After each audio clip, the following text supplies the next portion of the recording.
लोकशाहीचा बुलंद आवाज, रिपब्लिकन वार्ता महाराष्ट्र.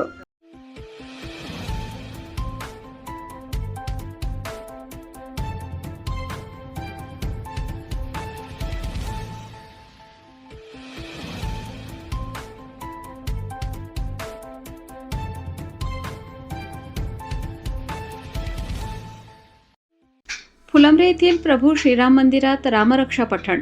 अयोध्या येथील प्रभू श्रीराम मंदिरात देणगीत झालेल्या गैरव्यवहाराचा निषेध.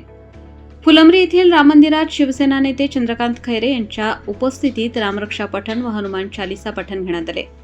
अयोध्या येथील प्रभू श्रीराम मंदिरातील देणगी गैरव्यवहाराच्या निषेधार्थ शिवसेना उद्धव बाळासाहेब ठाकरे पक्षाच्या वतीने राज्यभर सुरू असलेल्या रामरक्षा आंदोलन अंतर्गत फुलंब्री येथे श्रीराम मंदिरात रामरक्षा पठण, भीमरूपी महाराष्ट्र हनुमान स्तोत्र, हनुमान चालीसा वाचन आणि महाआरती करण्यात आली.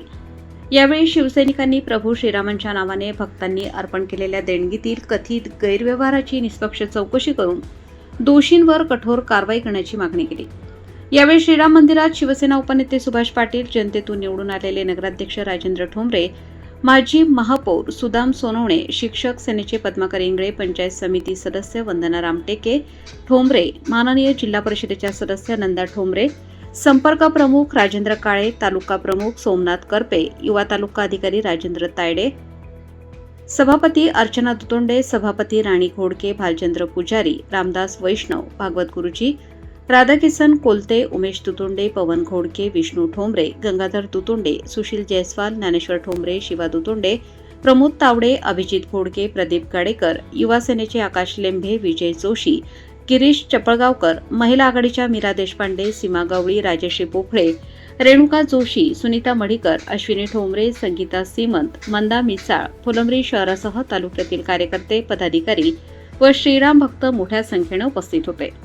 रिपब्लिकन वार्ता महाराष्ट्र वृत्तवाहिनीसाठी औरंगाबाद मराठवाडा उपसंपादक अकबर शहा.